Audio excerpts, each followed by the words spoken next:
सर्वांना माझे साष्टांग दंडवत प्रणाम। आजची लीळा आहे सारंग पंडिता भेटी। सांगात धर्म पाळावा। सारंग पंडित एका दिवशी पैठणवरून सर्वज्ञ स्वामींच्या दर्शनासाठी निघाले। सोबत मोकानंद, एकायसा, देमाईसा ह्या साष्टी पिंपळगावच्या आणि सामान ठेवण्यासाठी घोडा असे सगळे मिळून वेरूळला निघाले।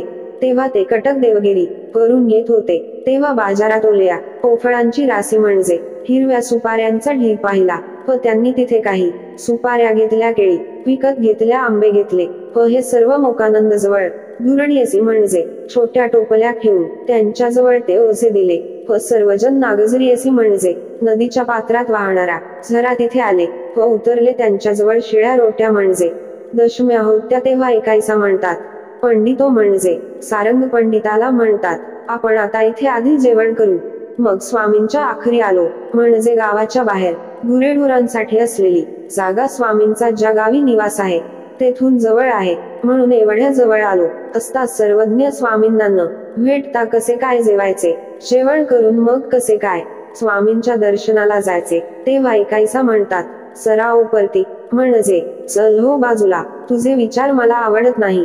सारंग पंडित भुकाळू म्हणजे यांना जास्त भूक लागते व पित्त करपेल म्हणजे जेवण नाही केले तर पित्त वाढेल आणि स्वामींच्या दर्शनाला अशी भूक ठेवून गेले असता काय बायसा, थोडीच आम्हाला लवकर जेव वाढणार आहे। तेव्हा पंडितो, आपण आता इथेच जेवण करू, मग स्वामींच्या दर्शनाला जाऊ। तेव्हा सारंग पंडित म्हणतात, नाही तैसे म्हणजे जेवण न करता जावे असे आमच्या स्वामींच्या ठिकाणी काही नाही। याउलट तिन्ही वेळ जेवावे आणि मग दर्शनाला जाव। फक्त देमाईसा तुम्ही सर्वज्ञ स्वामींना काहीच सांगू नका। असे म्हणून सर्वांनी आंघोळी केल्या व त्या शिळ्या रोट्या सोडल्या व जेवायला बसले। दशमीचा म्हणजे मऊ मऊ भागा आणि केळे व तूप सारंग पंडित, एकायसा व मोकानंदानी खाल्ल्या आणि टोटियांची करंटे म्हणजे दशमीच्या बाजूच्या कडाचे निंबर काठ आणि केळींच्या साली देमाईसाला दिल्या व आपण लवलवकरी म्हणजे पटापट लवकर जेवले। अंचवले म्हणजे हात धुतला व आवघू सरीसा केला म्हणजे सदरा टोपी वगैरे चांगली नीटनेटकी केली व टोपरियाची बाले टोपीला नाडी लावण्यासाठी केलेली पट्टी त्या पट्टीत एकासू स्वामींच्या दर्शनासाठी बांधली व मोकानंदाला चाल म्हणून दोघे जण निघाले सोबत। एकायसाही निघाली। देमाईसाला शिळ्या रोट्यांचे काठ चावता उशीर लागला तोपर्यंत हे सगळे पुढे गेले। स्वामींचे दर्शन घेतले। पाने, सुपाऱ्या, केळे, आंबे व 1.5 रोटी अशा सर्व वस्तू स्वामींना भेट देऊन मग सर्वज्ञ स्वामींचे दर्शन घेतले। एक आसू टोपरीमध्ये बांधली होती, ती आसू सारंग पंडिताने स्वामींना भेट केली नाही।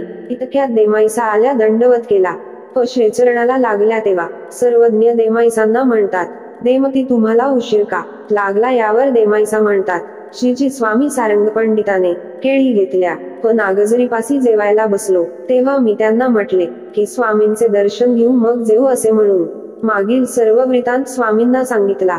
तेव्हा देवा केळांच्या साली व रोटीचे काठ चावता मला उशीर लागला असे देमाईसा स्वामींना सांगत होत्या। तेव्हा सारंग पंडित आंघोळीया करुनी गळेयाकडे दाखविती म्हणजे सारंग पंडित म्हणतात की तू स्वामींना मी केलेली चूक सांगून माझा गळा कापतेस असे म्हणून स्वतःच्या गळ्याकडे बोट दाखविले। सर्व वृत्तांत ऐकल्यानंतर सर्वज्ञ स्वामी म्हणतात, ऐसे तरी तुम्ही आमच्या ठिकाणी उसटी रोटी दर्शनी केली, मा म्हणजे उसिटे समर्पण केले का?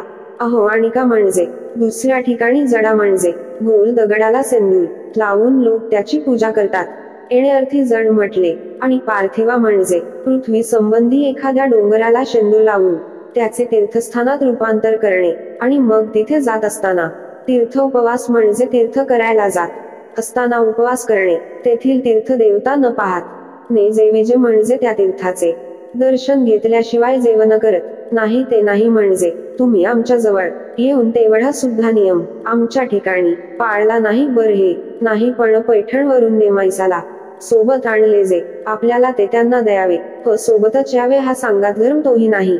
अहो आम्ही सुद्धा मागे एक सांगात धर्म पाळला, आचला कृतीत उतरवला, प्रत्यक्ष चोराला सांगात दिला व जे आम्हाला ते आधी चोराला असे म्हणून 57 लीळा क्रमांक चोरू सांगाती सोडवणे ही गोष्ट सांगितली. अशा प्रकारे सर्वज्ञ स्वामींनी सारंग पंडितांना भेट दिली व सांगात धर्म पाळण्याचे निरूपण केले. दंडवत प्रणाम. व्हिडिओ आवडल्यास लाईक करायला विसरू नका.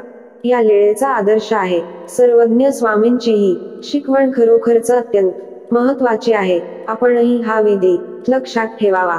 स्थानवंदन करायला गेलो असता जवळ गेल्यावर मग जेवण वगैरे करून फ्रेश होऊन मग स्थानवंदन केले असता अविधी होईल म्हणून आधी स्थानवंदन करून उपहार दाखवून मगच जेवण करावे आणि सोबत आणलेला पदार्थ सर्वांनी सारखा खावा आणि आपण ज्यांना सोबत नेले त्यांचा सांगात अर्ध्यावरती कधीच सोडू नका. प्रत्यक्ष परब्रह्म परमेश्वरांना चोराचा सांगात धर्म पाळला. जर देवाने एका चोराला सांगात दिला, आपण परमेश्वराच्या भक्ताचा सांगात पाळू शकत नाही का? नक्कीच पाळू शकतो. म्हणून ह्या लीळेमध्ये दोन आदर्श दिसतात. एक, स्थानवंदन न करता किंवा अधिकरणाला अथवा ज्ञानीजनांना परमार्गाला साधनवंताला न भेटता तिथे जाऊन त्यांचा अवेर न करता विधी आचरून विधीचे गोमटे प्राप्त करून घ्यावे व सांगात धर्म पाळावा असे दोन्ही आदर्श आपण आपल्या जीवनात उतरवण्याचा प्रयत्न करूया. हाच या लीळेचा आदर्श. दंडवत प्रणाम. व्हिडिओ आवडल्यास लाईक करायला विसरू नका. आजच्या लीळेचे प्रश्न आहे. एक, पहिला प्रश्न आहे, सारंग पंडित स्वामींच्या दर्शनाला आले असता कोणती वस्तू भेट दिली नाही? 2. दुसरा प्रश्न आहे, सर्वज्ञ स्वामींच्या भेटीसाठी सारंग पंडिताने कोणकोणते पदार्थ नेले होते?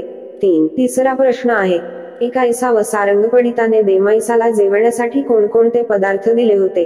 4. चौथा प्रश्न आहे, सर्वज्ञ स्वामींनी या लीळेत कोणते निरूपण केले? 5. पाचवा प्रश्न आहे, सारंग पंडित व बाकी सर्वजण जेवण्यासाठी कोणत्या ठिकाणी थांबले होते? 6. सहावा प्रश्न आहे, सारंग पंडिता भेटी या लीळेला आदर्श थोडक्यात सांगा. 7. सातवा प्रश्न आहे, देमाईसा एकाईसाला व सारंग पंडिताला या लीळेमध्ये काय म्हणतात?